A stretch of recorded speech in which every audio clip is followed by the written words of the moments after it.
ನಮಸ್ಕಾರ ನನ್ನ ಆತ್ಮೀಯ ವೀಕ್ಷಕ ಮಿತ್ರರಿಗೆ.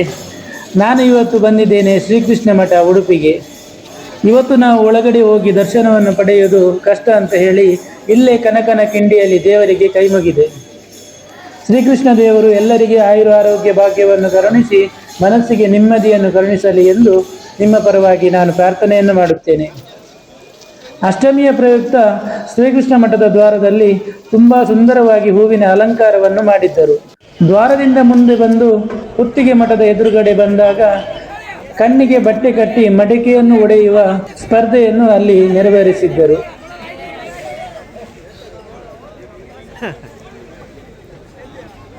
ಅಲ್ಲಿಂದ ಮುಂದೆ ಬಂದಾಗ ಪೇಜಾರ ಮಠದ ಎದುರುಗಡೆ ಭಕ್ತರಿಗಾಗಿ ಮಜ್ಜಿಗೆಯನ್ನು ವಿತರಿಸುತ್ತಿದ್ದರು.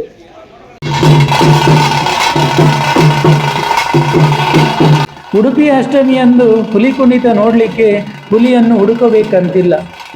ಆಭರಣ ಜ್ಯುವೆಲರ್ಸ್ನ ಎದುರುಗಡೆ ಹೋಗಿ ನಿಂತರೆ ಸಾಕು, ಎಲ್ಲ ಬಗೆಯ ವೇಷಗಳು ಮತ್ತು ಎಲ್ಲ ಹುಲಿ ತಂಡಗಳು ಅಲ್ಲಿಗೆ ಬರುತ್ತವೆ. ಒಂದೇ ಕಡೆ ಎಲ್ಲವನ್ನೂ ಕೂಡ ನೀವು ನೋಡಬಹುದಾಗಿದೆ.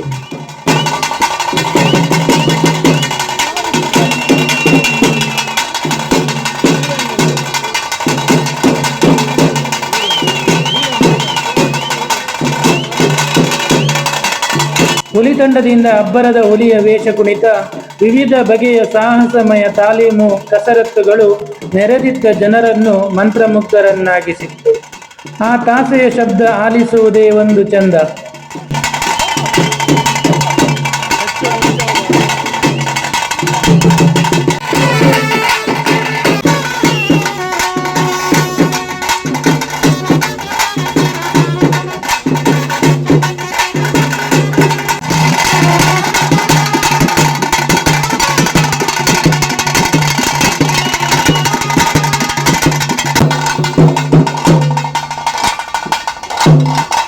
ಅಲ್ಲಿಂದ ಸೀದಾ ಸಿಟಿ ಬಸ್ ಸ್ಟ್ಯಾಂಡ್ ಕಡೆ ಹೋಗುವಾಗ ಗೊಂಬೆ ಕುಣಿತ ಆಗುತ್ತಿತ್ತು.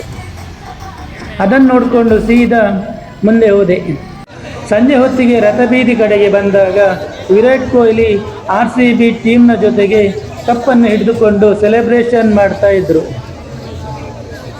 ಉಡುಪಿಗೆ ವಿರಾಟ್ ಕೊಹ್ಲಿಯ ಆಗಮನ ಉಡುಪಿಯ ಅಷ್ಟಮಿಗೆ ಇನ್ನಷ್ಟು ಮೆರುಗು ತಂದಿತ್ತು. ಸಾಕಷ್ಟು RCBಯ ಅಭಿಮಾನಿಗಳು ಸೆಲ್ಫಿಯನ್ನು ತೆಗೆಯುವುದರಲ್ಲಿ ಮುಗಿಬೀಳ್ತಾ ಇದ್ರು. ಅಲ್ಲಿಂದ ಮುಂದೆ ಬಂದಾಗ ವಿಶೇಷ ವೇಷಧಾರಿಗಳು ತಮ್ಮ ತಮ್ಮ ವೇಷದ ಪ್ರದರ್ಶನವನ್ನು ಮಾಡ್ತಾ ಇದ್ರು.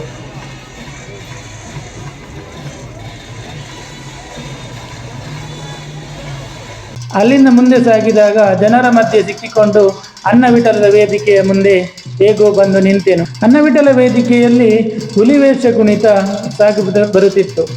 ಅಷ್ಟೊತ್ತಿಗೆ ಮಳೆ ಬರಲು ಕೂಡ ಆರಂಭವಾಯಿತು. ಇನ್ನು ನಿಂತರೆ ಆಗಲಿಕ್ಕಿಲ್ಲ ಅಂತ ಹೇಳಿ ಸೀದಾ ಮನೆ ಕಡೆಗೆ ಹೊರಟೆ. ದಾರಿ ಮಧ್ಯೆ ಮಹಿಷಾಸುರ ಕತ್ತಿ ಹಿಡಿದು ನನ್ನನ್ನೇ ಮಸೆಲುತ್ತಿದ್ದ.